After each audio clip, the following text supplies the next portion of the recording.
What up, YouTube? So today's gonna be part 3 of the budget build case series, and today we're gonna be stripping the head off and taking off the side cover and start getting everything prepped up for the VTEC head we're gonna be dropping on here.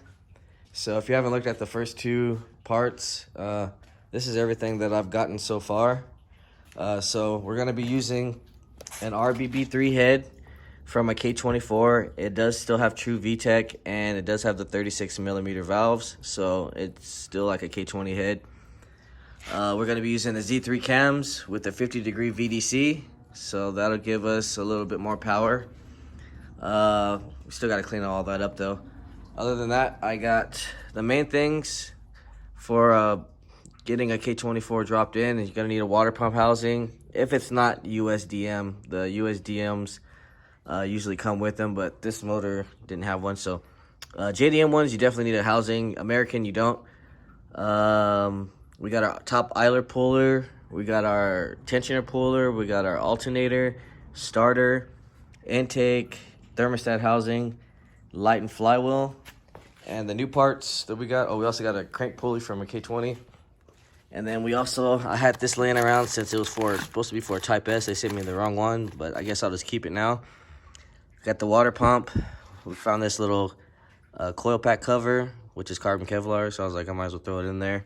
And then got the oil pump kit from Brandon. If you want to hit him up on his Instagram, it's Be The Barbarian. He's the one with the K20 sedan that I did, ED3. But yeah, I'm going to basically be going over oil pump today and showing you the difference between K20 Type S and the difference between the K24, which is with the dual balance shaft. So right now we're going to be draining the oil. I'm going to go get my tools, and then we're going to start taking off this side cover, this timing cover, and taking off the oil pan after that, so we can get exposed to the oil pump and show you guys the differences and the reason why people run the Type S instead of the dual balance shaft. So I'm gonna go ahead and start getting my tools, and then we'll come back and start stripping this thing apart. All right, so let's go ahead and start by taking off the side cover. So it's literally just a whole bunch of tins.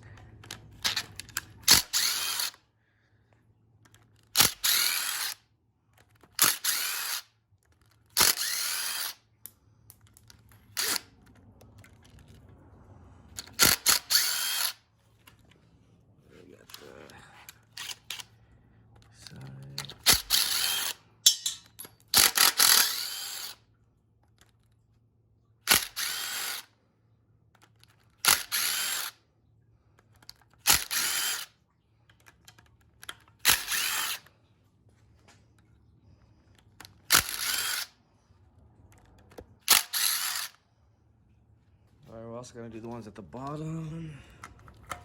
There's 3 of them.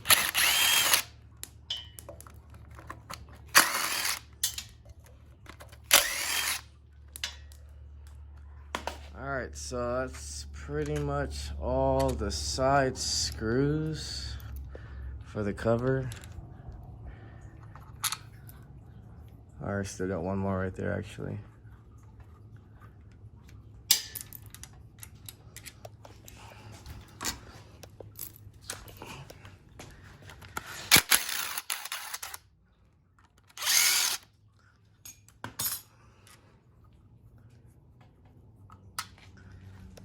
And then, let's see. Then we have to pry this sensor out. Now, the trick is with this one, if you're like inside the car, I don't know if you can actually see right here, but the sensor actually sticks out in there. So you can kind of like pry it out with a long enough flathead. So let me get a flathead real fast.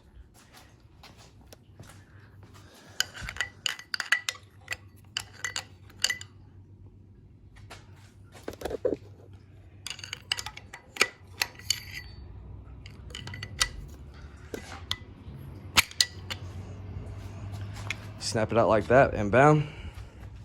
In the car, it's a lot harder to get to, so some people try to like get pliers, and sometimes it just doesn't want to come out at all. So put that over there. All right, I believe that should be it as far as the side covers. So start prying this thing out.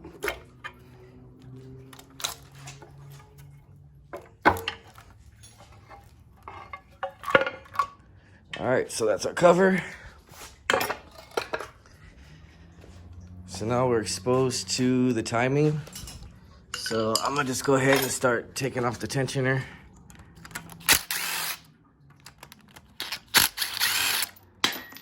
I am gonna be taking off the head as well, so figure I might as well get all this ready. And I'm gonna get a new timing. I'm actually gonna get a new timing chain and tensioner kit, so all this stuff is just gonna be thrown away. But for right now, I'll show you guys the oil pump and how to install it, but I will be getting a new chain as well, even though I already have one. I'm not sure how many miles the motor has, so just to be on the safe side. Other than that, I'm gonna go ahead and crank off this oil pan bolt so we can drain the oil, and then we'll come back and start taking the oil pan off so we can expose the oil pump, and then we'll take that off and do the comparison. All right, so oil's all drained out. Now we can attack the pan.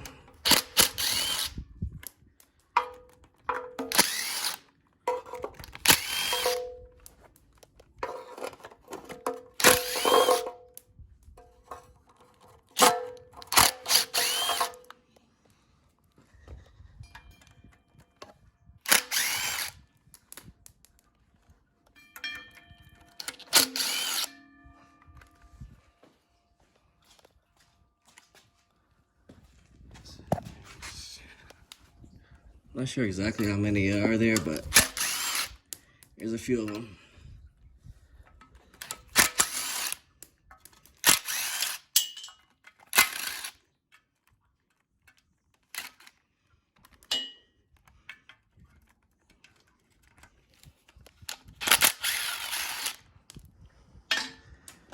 All right, I believe that, oh, one more. Right here.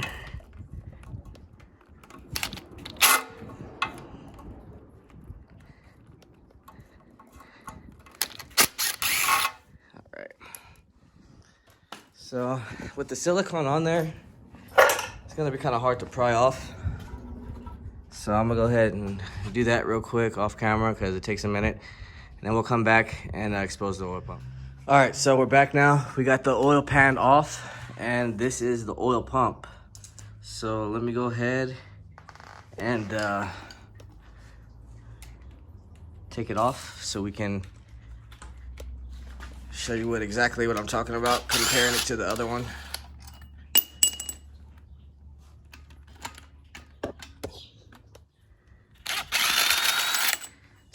Two 14s, and then we got two 12s right here, and then three 10s.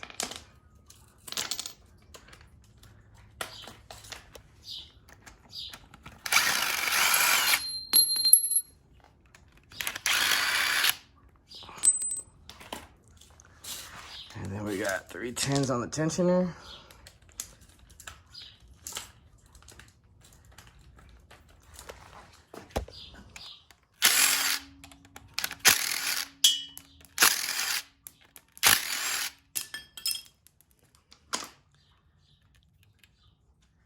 All right, and then should be able to pry it out.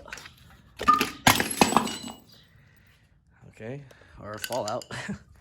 All right, so now this thing weighs. All right, so I'm back. My battery died. So this is the dual balance shaft K24 oil pump, and you can see it has these huge shafts in here, and that's what slows down the engine when it's dipped in oil compared to this one, which is just a single pump gear inside. It's a lot lighter. I would say this is about maybe, I don't know, like 4 or 5 pounds, and this is about maybe 15 pounds. So we're going to be saving a lot more weight. This is going to be able to rev a lot higher. I got the guide and the chain and tensioner.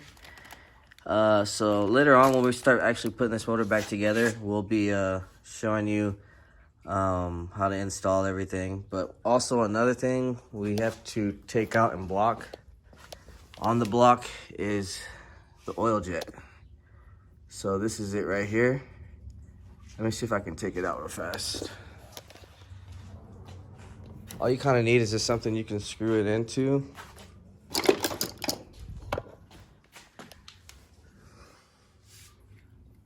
Probably actually better to use a wood screw. I don't know. I'll probably get that later actually. But yeah, I gotta take that out. We'll get to the head now. I'm gonna start actually disassembling that. Just need to find my gun.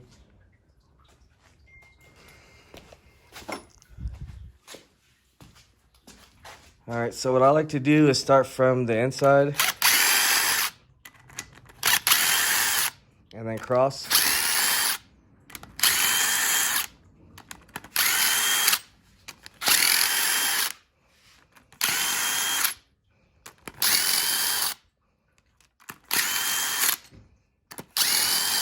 And then same with all the outers.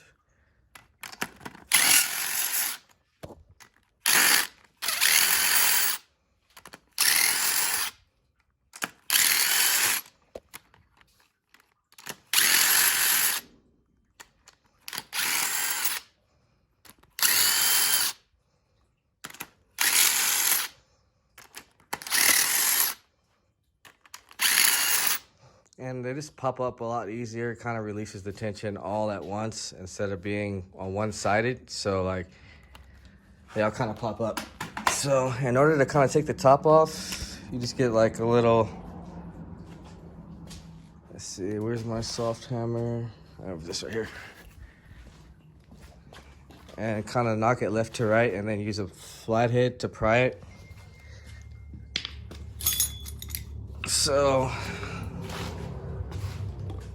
well, this one's already kind of pried up, so I'll just slightly pry it up in here.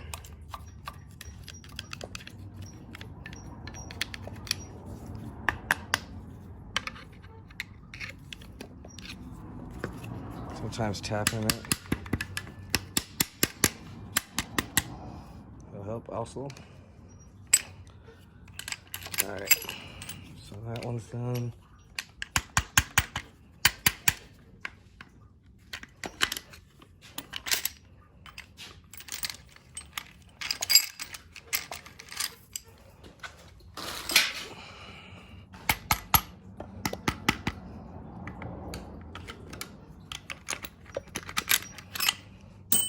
And also remember when you are assembling them, they do have an order. So 3, 2, 1, and the other ones were 4 and 5. Just to let you guys know, because each cam cap is designed to go to a certain place. So.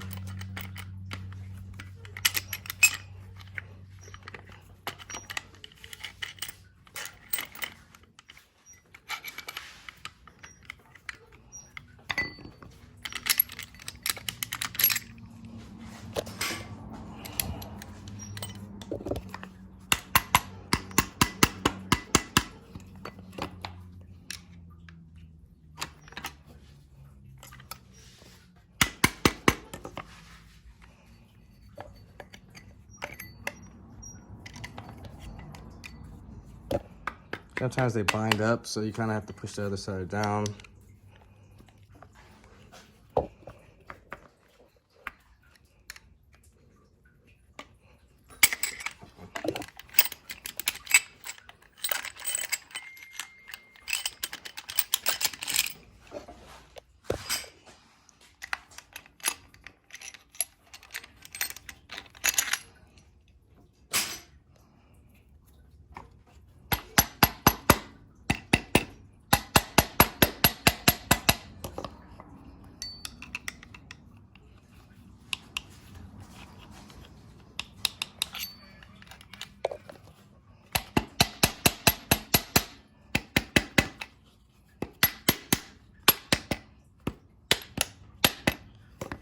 And sometimes they're a little pain, and you just gotta wiggle them back and forth, and they eventually pop up.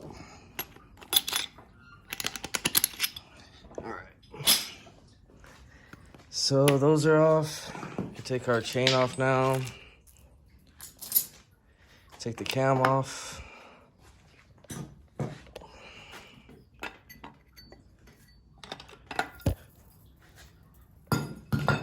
And then we're basically gonna do the same thing, but these ones are a little bit easier since there's a little room to pry.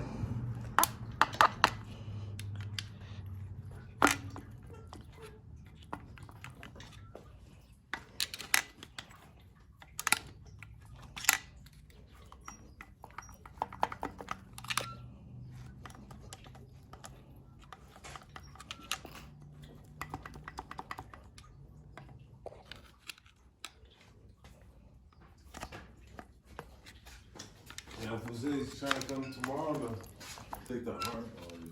Oh, the harness? Yeah, okay. What time? He didn't say time. He said he wants to know where you're located. You want to send your address? I just told him whereabouts. You know? Oh, okay. Yeah, when he's ready to come. So. Yeah.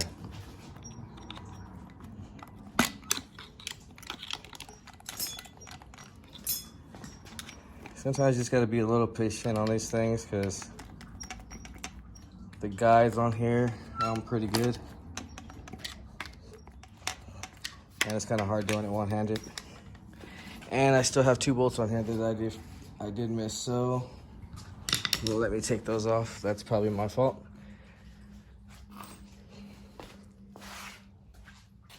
And I lost my gun again. Oh, here it is. I know that happens to a lot of people. Probably lose more time with tools than actually finding them, but forgot these 2 little tins.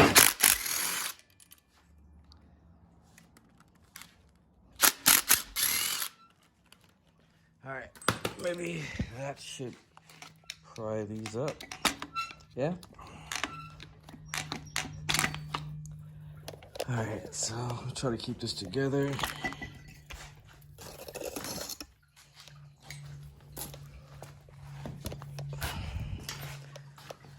All right, so I actually got to go find, it's a 12-sided 14 on the head studs.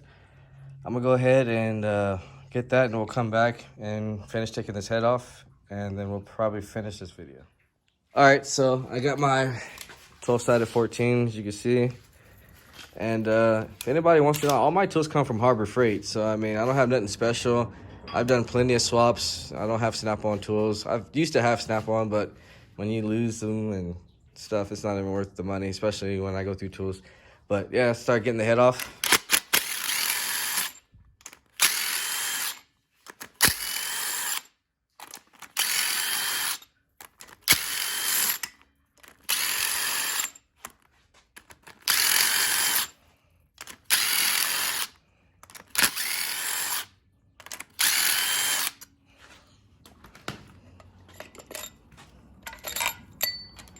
If anybody happens to have any ARP bolts for a good deal, let me know.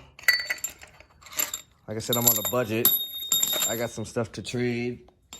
Or maybe if you need a diagnostics on a car and you just have some extra stuff, let me know. I'm trying to get as much power as I can out of this little setup that I have.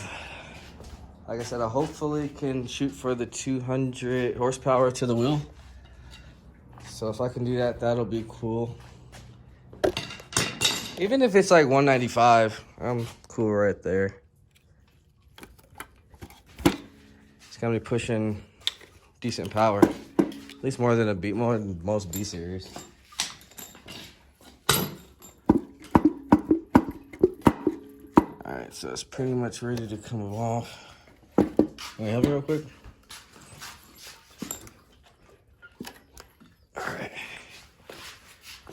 All right. Yeah, definitely had a blown head gasket. Water was definitely clearing out everything, so that's why the pistons look pretty clean. You could put it, let's see. Put it on this box over here.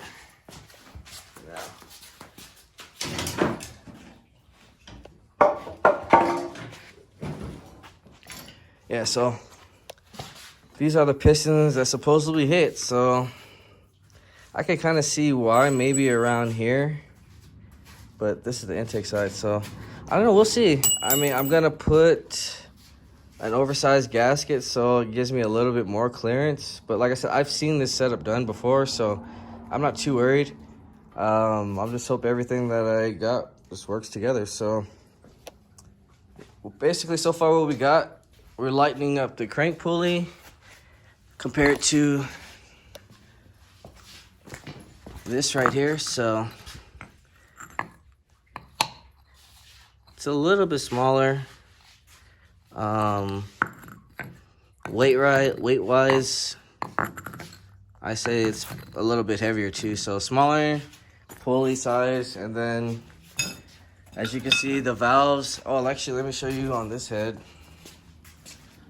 so you guys can see the difference. So actually, these have the bigger valves too. That's weird. These actually have bigger valves as well. That's pretty weird. I didn't know the K24s had the big valves too. Well, that's something different you learn. So I don't know if those are actually the same size though as the K24s or K20s, but anyways, we're gonna be using this head, that flywheel, and this pulley. That takes off at least a good maybe 5. Well, with that pump, I would say off the torque, or after the torque converter is probably at least a good 20 pounds, but compared to a stock flywheel, so I would say a couple pounds with the flywheel, maybe half a pound with, or 2 pounds with the crank pulley, and with that, maybe a good 15 to 17 pounds off the rotation mass. So that's pretty good to get that much weight off. Next video will probably be hot tanking the heads, getting the new head gasket. I'm gonna order that today, and getting it all set up to slap back together, put the pump on, and start getting this thing ready. Hopefully I can get a transmission very soon so we can slap it all together to put it in the Civic.